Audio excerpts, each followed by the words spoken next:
Hey y'all, welcome back to my channel. In today's video, I will be doing a porosity test. I know that I have been doing lots of videos lately where I say, oh, I have to do this because I have low porosity hair. But today we are going to help everyone figure out their porosity level, because I truly believe this is one of the most important things that you need to know when you have natural hair. And even if you still have relaxed or transitioning hair, I believe that finding out your porosity is more important than figuring out, oh, whether or not you have type 3 or type 4 hair, because your porosity determines how you allow your natural hair to get moisture. So enough of me babbling. This is like my first time in a long time using a mic to do a video, so I'm kind of a little excited. But let's go ahead and get into the first way we are going to test whether we have low porosity or high porosity or even normal porosity.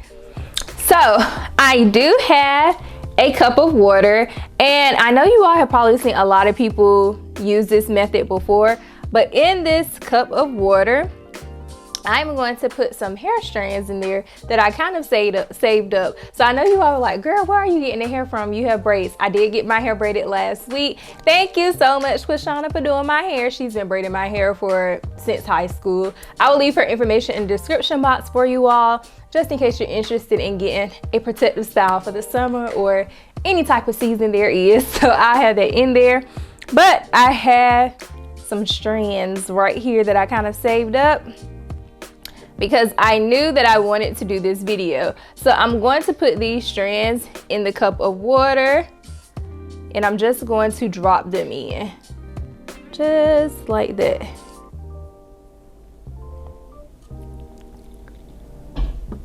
So if your hair strands continues to float to the top of the water for a long period of time, it means that you have low porosity hair. Now if your hair sinks all the way to the bottom, it means that you have high porosity. And then if it kind of just floats in the middle, it means that you have normal porosity hair.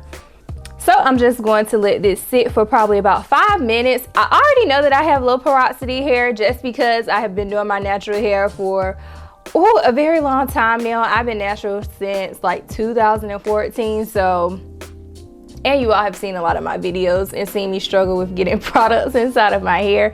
So I'm sure that it is really going to float to the top, but we'll just wait a little while. Okay, so it has been 5 minutes, and as predicted, the hair is just floating to the top. But hold on, I'm going to let you all see.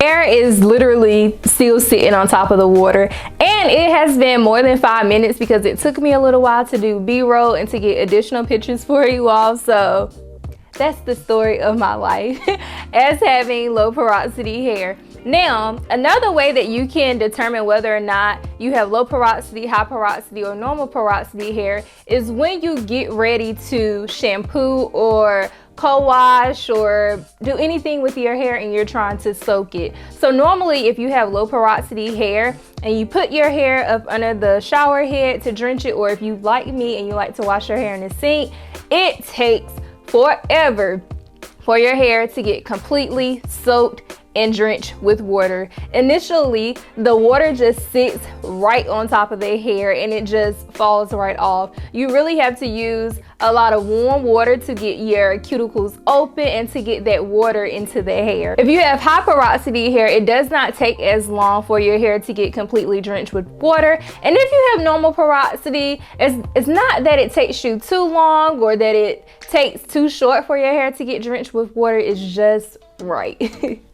And another way that I want you all to be able to know or to determine whether or not you have low porosity, high porosity, or normal porosity is when you get ready to moisturize your hair for styles during the week. Now, if you have seen my videos, and I'm gonna link a lot of those in the cards for you all, if you have seen my videos, you know that sometimes when I add moisturizers or leave-ins or anything of that nature to my hair, you know that it takes me a while to really work the products through. I have to really take my time and take additional time to make sure that every strand is moisturized and that the product is not just sitting on the hair. Sometimes with us low porosity girls, sometimes we moisturize our hair and we're not really moisturizing our hair, meaning that we add the product on, we add our oils and everything on top, but we're not rubbing the hair and soothing the hair and making sure the products actually insert inside of the hair cuticle. So those are 3 ways that you can determine your porosity level. As stated before in the beginning of this video, determining the type of porosity that your hair has is more important than determining if you have type 3 hair, type 4 hair, or even type 2 or 1. And if you haven't already, I do advise everyone to determine or figure out what porosity level that they have. Even if you have not done the water test, you probably already know based on how your hair accepts or rejects certain products when you're adding them onto your hair. I hope you all really enjoyed the video and found it helpful. I really can't wait to see you all in the next one. See ya!